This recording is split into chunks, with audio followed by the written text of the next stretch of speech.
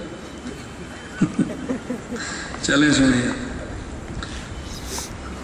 Doctor Zakir Naik کے بارے میں کچھ تفصیل سے بما دلائل و جوابات بات ہو جائے۔ میں نے بات عرض کر دی ہے کہ ذاکر نائک قرآن کا معنی خود کرتا ہے اور نہایت غلط کرتا ہے، مسئلے خود بتاتا ہے، نہایت غلط بتاتا ہے۔ ذاکر نائک یہ بات کہتا ہے کہ صدیق حضرت عمر بن خطاب رضی اللہ تعالی عنہ نے 3 طلاق کے 1 ہونے کا فتویٰ، حضرت عمر بن خطاب نے 3 طلاق کے 3 ہونے کا فتویٰ دیا تھا۔ ہم عمر بن خطاب کی تحقیقات کو احادیث کی روشنی میں دیکھیں گے، اگر ٹھیک ہوئی تو مان لیں گے، نہ ٹھیک ہوئی تو نہیں مانیں گے۔ میں نے کہا جس حضرت عمر کو نبی نے معیار حق بنایا اس کو تم چیک کرو گے، یہی جرم مودودی کا ہے، وہ صحابہ کو معیار حق نہیں مانتے اور یہ بدبخت خلیفہ راشد کو معیار حق نہیں مانتے۔ یہ چھوٹا جرم ہے، نہیں سمجھے؟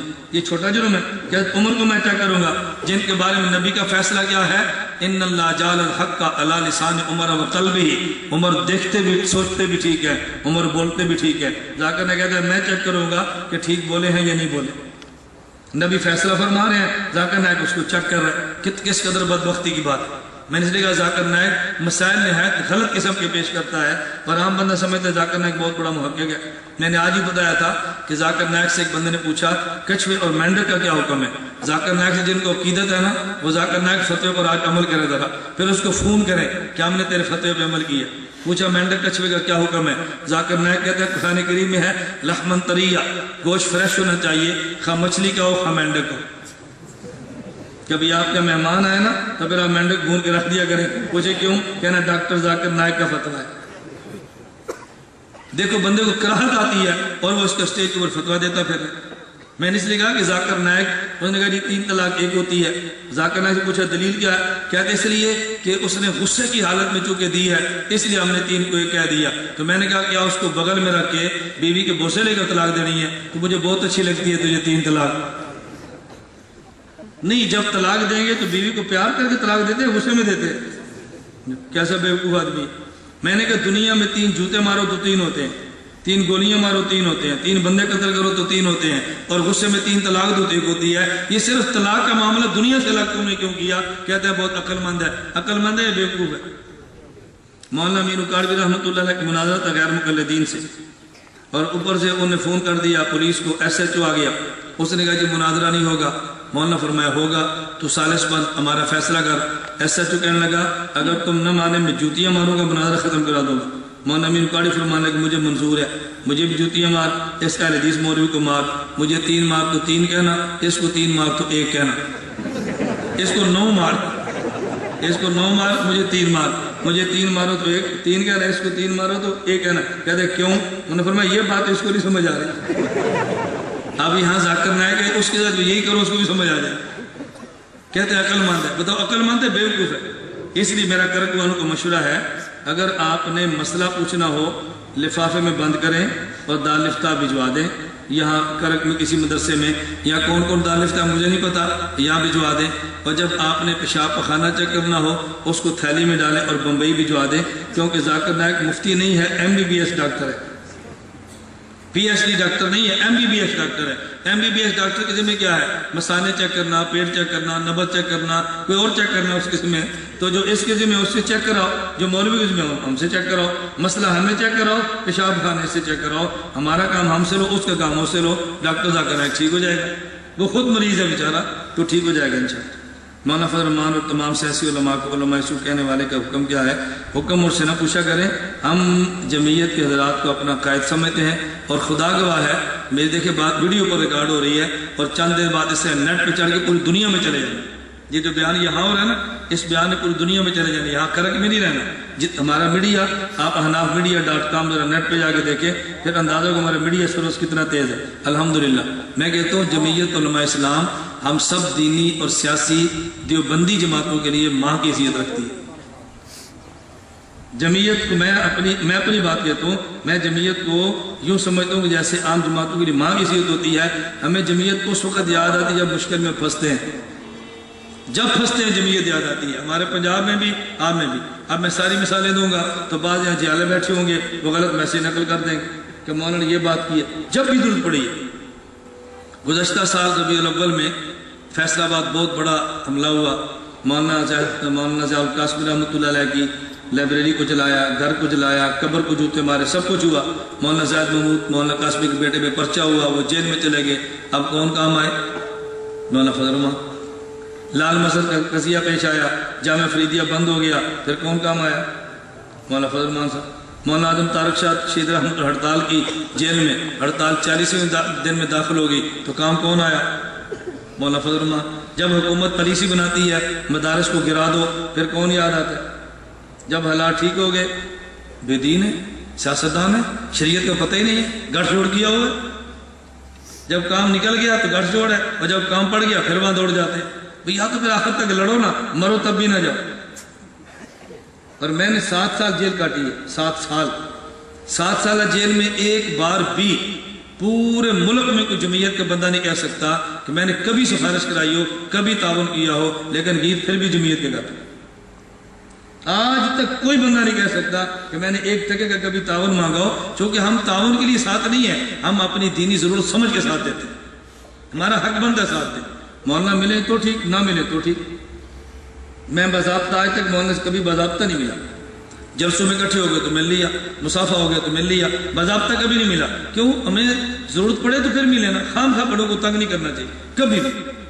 میں کبھی کسی بڑے کے چلا جاؤں، وہ سوئے پڑے ہو کسی کے بھی، میں کہتا ہوں مت اٹھاؤ بھائی، جب اٹھے گا تو میرا سلام دے دینا اور کہنا ملنے کے لیے آیا تھا، چلا گیا، اتنی سی بات۔ اور ہم تو رگڑ دیں، پہلے مصافہ، پھر مان کا، پھر 1 بار نہیں 2 بار پریشان کرتے، اور میں پھر بھی بیٹھتا ہوں۔ ساتھی مجھے کہتے ہیں میں بیٹھو، ان سب کو مصافہ کرنے دو، یہ نہ بدلے، ہم تو بدل جائیں گے۔ اللہ میں سمجھ عطا فرمائے، اپنے اکابر کے بارے میں ایسی باتیں نہ فرمایا کریں، یہ زیب نہیں دیتا۔ خدا گواہ ہے جس مقام پر مولانا بیٹھے ہیں نا، اس منصب پر آپ ہوتے تو پتہ نہیں کب سے بک جاتے۔ 2 ٹکے کی رشوت پہ ہم بکتے ہیں، 2 ٹکے پر۔ شناختی کارڈ بننا ہے جی، مہینے بعد بنے گا، کچھ پیسے دیتے ہیں جلدی بنا دو، ہم اس پر ہی بک جاتے ہیں۔ پاسپورٹ بننا ہے ہفتہ لگے گا، جلدی نہیں ہو سکتا، پیسے لگیں گے، لے لو جلدی بنا دو، ہم اس میں بک جاتے ہیں۔ اور مولانا فضل الرحمان صاحب کو دیکھو، ان کے خلاف بولنا بہت آسان ہے، لیکن ثبوت کوئی نہیں مہیا کر سکتے۔ بولنے والے تو ہمیں بھی نہیں معاف کرتے، ہر کسی کے خلاف بولتے ہیں۔ پینٹ اور ٹائی میں نماز پڑھنا کیسا ہے؟ خلاف سنت ہے۔ بعد دعا صلاۃ الجنازہ تیجا چلے سنو دعا بعد صلاۃ وضاحت فرمائیں۔ تو آپ وہ مسئلے پوچھیں جس کے لیے میں آیا ہوں، بریلیوں اور پھر رکھیں، اس کو بعد میں رکھ لیں گے انشاءاللہ۔ ذاکر نائک عقیدہ میں نے بتا دیا، بے ایمان آدمی ہے۔ حضور صلی اللہ علیہ وسلم کا نسب مبارک آدم السلام تک بیان کرتا ہے، تفسیر مظہری پڑھنا ہی غلط ہے، آپ کی کیا تحقیق ہے؟ میری اس پر کوئی تحقیق نہیں ہے، میں اس پہ سکوت ہی کرتا ہوں۔ جب حضور نے خود فرمایا اسرائیلیات کے بارے میں سکوت کرو تو پھر سکوت ہی بہتر ہے، تحقیق ضرور کر رہی ہے۔ حضور نے فرمایا نا کہ لا نکذب ولا نصدق، اتنی سی بات ہے۔ تو جب حضور فرمائے اسرائیلیات پہ خاموش ہو جاؤ، آپ اس پہ تحقیق کر کے کون سے شریک کارنامہ سر انجام دیں گے؟ آپ حضور کے نام یاد رکھ لو، زواج مطہرات کے رکھو، بولو بھائی راشدین کے رکھو۔ فکر شاہ ولی اللہ کے بارے میں کچھ بتاؤ، آج کل بہت زیادہ پھیل رہی ہے۔ ان کا تو ہمارے وفاق المدارس کے کعبے نے بائیکاٹ کر دیا ہے، جس کو مشائخ ہی فارغ کر دیں اس کے بارے میں کیا رائے دے دیں؟ دو کتابیں اس پہ پڑھیں، ایک عمر فاروق مصنف ہے جامعۃ الرشید سے چھپی ہے ان کے بارے میں، اور ایک مولانا سرفراز خان صفدر رحمۃ اللہ کے بیٹے عبداللہ خان بشیر صاحب لکھی ہے، دونوں کا مطالعہ فرمائیں۔ مودودی کے بارے میں تھوڑا تفسیر فرمائیں، تفسیر بھی اور تھوڑی بھی یہ دو باتیں جمع نہیں ہوتی، تھوڑے کو جمال کہتے ہیں تفسیر۔ میں نے تو آپ سے کہہ دیا کہ مودودی ملحد اور بے دین آدمی تھا، اس سے بچنا بہت ضروری ہے۔ مودودی اتنا بڑا جاہل تھا، اس کو بسم اللہ الرحمن الرحیم کی تفسیر کرنا بھی نہیں آتی۔ اگر کوئی بندہ یا ایسا بیٹھا ہو جس کے گھر میں تفہیم القرآن موجود ہو، وہ جا کر دیکھے۔ مودودی صاحب نے بسم اللہ کی تفسیر کی ہے، بسم اللہ الرحمن الرحیم، کہتے ہیں الرحمن کا معنی بہت رحم کرنے والا، الرحیم کا کوئی معنی نہیں ہے، صرف رحمان میں مبالغہ پیدا کرنے کے لیے اللہ نے ذکر فرمایا۔ اور یہ الرحمن رحیم ایسے ہی ہے جیسے ہم کہتے ہیں لمبا تڑنگا، ہنسو مت، جیسے کیا کہتے ہیں لمبا، کہتے ہیں تڑنگا کا معنی نہیں ہے، لیکن لمبائی کی لمبائی میں مبالغہ بیان کرنے کے لیے تڑنگا کہتے ہیں۔ کالا شاہ کہتے ہیں شاہ کا معنی نہیں ہے، لیکن کالے کی سیاہی میں مبالغہ پیدا کرنے کے لیے ساتھ شاہ کہتے ہیں۔ کہتے ہیں اس رحیم کا معنی نہیں ہے، الرحمان کے رحمانیت میں مبالغہ بیان کر رحیم لائے ہیں، یہ مودودی کا علم ہے۔ اور ہمارے قابل کیا کہتے ہیں؟ بسم اللہ الرحیم، بے حد مہربان نہایت رحم والا ہے۔ کیا کہتے ہیں؟ بے حد نہایت رحم والا ہے۔ بے حد کا معنی اور ہے، نہایت کا معنی اور ہے۔ بے حد کا معنی اور ہے، نہایت کا معنی اور ہے۔ رحمان کا معنی الگ ہے، رحیم کا معنی الگ ہے، دونوں کے معنی میں اردو میں فرق ہی ہے۔ بے حد مہربان اور نہایت رحم کرنے والا ہے۔ نہایت کا معنی ہوتا ہے کامل الرحم، اور یہ آخرت میں ہوگا، تام الرحمہ آخرت میں ہوگا، اور اس کا مطلب عام الرحمہ، جس کی رحمت ہر کسی کو شامل ہو، یہ دنیا میں ہے۔ اس لیے کہتے ہیں اللہ کے بارے میں رحیم فی دنیا رحمان فی الآخرہ، اللہ وہاں رحمان اور یہاں رحیم۔ اس لیے عبد الرحیم کو رحیم کہہ سکتے ہیں، عبد الرحمان کو رحمان نہیں کہہ سکتے۔ رحمان خدا کے ساتھ خاص ہے، اور رحیم غیر اللہ کا بھی قرآن میں استعمال ہوا ہے، رؤوف بالمؤمنین رؤوف الرحیم۔ چلے خیر یہ تو علمی باعث ہے، میں نے کہا جس کو بسم اللہ کا ترجمہ بھی نہ آتا ہو اس کے بارے میں کون مفسر مانے گا؟ اس لیے مودودی ایسا شاطر آدمی تھا، اس نے یہ نہیں کہا میں نے قرآن کا ترجمہ کیا، کہتا ہے میں نے قرآن کی ترجمانی کی ہے۔ آپ مقدمہ پڑھ لیں، کیا کہتے ہیں؟ قرآن کریم کی ترجمانی بھی تو غلطیاں ہوتی رہتی ہیں نا، میں اردو بیان کروں، پشتو والا ترجمانی کر رہا ہے تو بہت ساری باتیں غلط بھی کیا جائے گا۔ جہاد اس وقت فرض عین ہے یا نہیں؟ میں خود جہاد نہیں کرتا، تو مجھ سے آپ نے کیا مسئلہ پوچھنا؟ بے عمل بندے سے مسئلہ نہ پوچھو، بعمل بندے سے مسئلہ پوچھو۔ روح و نور کی حقیقت، الرحمن استوا سے حقیقت واضح فرمائے۔ یہ اتنی علمی مباحث ہے جو عوامی نہیں ہے، میں انشاءاللہ پھر کبھی آپ کے حاضر ہوں گا تو طلبہ اس میں شرکت فرمائیں، استوا کی بحث پڑھیں۔ ہمارے ہاں دورہ حدیث کے فارغ التحصیل علماء کی 1 سالہ تخصص ہے، اس میں استوا علی العرش کی بحث اور صفات کی بحث میں خود پڑھاتا ہوں، اور میری پوری لکھی لکھائی بحث القواعد فی العقائد کے نام پہ آپ کو مکالے کی صورت میں مل جائے گی۔ اس پر میں نے بحمدللہ بڑا مفصل کام کیا ہے، اور وہ درج ہے، عوامی بحث اس لیے نفع نہیں ہے۔ آپ جو پڑھنا چاہیں آپ تشریف لائیں۔ امام ابو حنیفہ رحمۃ اللہ علیہ غلام ہے، ہم ایک کی تقلید کیوں کرتے ہیں؟ امام ابو حنیفہ رحمۃ اللہ غلام ہے تو ہم ایک غلام کی تقلید کیوں کرتے ہیں؟ امام ابو حنیفہ کس نے کہا تمہیں غلام ہے؟ آزاد ماں کا آزاد بیٹا ہے، غلام تو تم ہو، انگریزوں نے تمہیں نام اہل حدیث دیا ہے، غلاموں امام کو غلام کیوں کہتے ہو؟ میری ایک کتاب آپ دیکھ لیں، فرقہ اہل حدیث پاک و ہند کا تحقیقی جائزہ، صرف ایک کتاب واحد پڑھی ہے، آپ ایک کتاب سے اندازہ کریں گے، اور بحمدللہ تعالیٰ اتنی جامع کتاب ہے، اس سے زیادہ جامع غیر مقلدیت کی معلومات آپ کو کہیں نہیں ملیں۔ میں نے اس کتاب کے آخر میں 325 کتاب کی فہرست دی ہے جو ہمارے کعبے کے خلاف لکھی۔ فرقہ بریلیت پاک و ہند کا تحقیقی جائزہ، وہ کتاب بھی آ گئی ہے، اور اس کے آخر میں پوری فہرست دی ہے ہمارے اکابر میں کن کن نے علمی کام بریلیت کے خلاف کیا۔ یہ تو خود غلام ہے۔ ان پہلے حدیثوں کا نام کس نے دیا تھا؟ انگریز نے دیا۔ تبلیغی جماعت کے بارے میں کیا خیال ہے؟ تبلیغی جماعت علماء دیوبند کا مذہبی بین الاقوامی سب سے مضبوط نیٹ ورک ہے۔ ہم قدر بھی کرتے ہیں، تبلیغ کے ساتھ وقت بھی لگاتے ہیں، اور کوشش کرو وقت لگایا کرو، نہ جا سکے تو کم از کم تنقید نہ کیا کرو۔ بس جمعیت بھی ہماری ہے، تبلیغی جماعت بھی ہماری ہے۔ بس میں تبلیغ والوں سے گزارش کرتا ہوں کہ جن دنوں میں الیکشن ہو ان دنوں میں اپنا ووٹ ہمیں دیا۔ صحیح ہے نا؟ اب رائے ونڈ کے جس دن میں رائے ونڈ کا اجتماع ہے، 20 اجتماع اور بھی ہوں تو ہم کہاں جاتے ہیں؟ جب ہم آپ کو اپنا سمجھتے ہیں، آپ بھی ہمیں اپنا سمجھ۔ تھوڑی سی شفقت فرماؤ، کچھ کمی بیشی ہو جاتی ہے لیکن اس میں جانبداری سے کام لو، اور سچی بات ہے کہ علماء کا اسمبلی میں جانا بہت ضروری ہے، اس پر شفقت فرماؤ، کچھ کمیاں کوتاہیاں درگزر کیا کرو۔ امام تو بہت عبداللہ مبارک فرمائے، صرف یہ 4 خاص کیوں ہیں؟ یہ چاروں کی فقہ اللہ کو پسند کہ اللہ نے چلا دی ہے۔ کوئی کام کی چٹ لکھو جو بڑی علمی ہو، تکمیل، تمکین، تدویر، تطہیر کا معنی بیان کرو، رہ گیا پھر کبھی دوبارہ سے یہ نہیں آتا۔ میں نے کہا دین مکمل حضور نے فرمایا، اور دین کو جگہ صحابہ نے دی ہے، دین کو لکھا ابو حنیفہ رحمۃ اللہ علیہ نے، اور دین میں جو فتنے آئے ان سے دین کو پاک علماء دیوبند نے کیا۔ قادیانیوں کے بارے میں میرے رشتہ دار ہیں، قادیان سے رشتہ داری کرنا بہت بڑا جرم ہے۔ قادیانیوں کو تو ہم بھی کافر کہتے ہیں، پاکستان کی اسمبلی میں بھی کافر کہہ دیا ہے، ان کے خلاف تو کام کھل کے کرنا چاہیے۔ اللہ ہم سب کو دین کی محنت کے لیے قبول فرمائے۔ دعا سے فارغ ہونے کے بعد میں آپ سے گزارش کروں گا، ہمارا لٹریچر سیڈیاں پوسٹر باہر موجود ہیں، جو حضرات لینا چاہیں وہاں سے لے لیں۔ درجہ خامسہ اول نمبر ظفر اللہ شاہ زمین خان بلند خیل ٹھل، دوم نمبر محمد سعد رشیدین سروڈاگ، سوم نمبر میر عباس خان نواز خان،